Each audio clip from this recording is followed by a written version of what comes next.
परभणी जिल्ह्यामध्ये हिंगोली जिल्ह्यामध्ये एक गोष्ट दिसून येते की लागण झाल्यानंतर 1 महिन्यानंतर सरीच्या जागी सरी राहिली पाहिजे, वरंब्याच्या जागी वरंबा किंवा भोंडा राहिला पाहिजे, यामध्ये शेतकरी चुका करताना दिसत आहेत।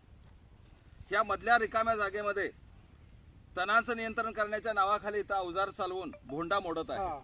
भोंडा मोडल्यामुळे उसाच्या बुडाजवळ माती जास्त लागते आणि फुटवा उशिरा निघतो।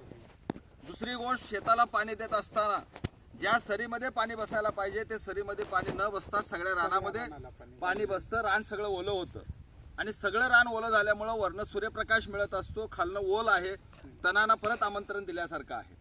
म्हणून मराठवाडा भागामधील हिंगोली जिल्ह्यातील परभणी जिल्ह्यातील शेतकऱ्यांना माझी एक विनंती आहे की जोपर्यंत 10 फुटामध्ये 55 ते 60 ऊस किंवा 65 ऊस मिळत नाहीत तोपर्यंत, फुटवा चांगला निघत नाही तोपर्यंत मधल्या वरंब्याला हात लावू नये, भोंडा मोडू नये।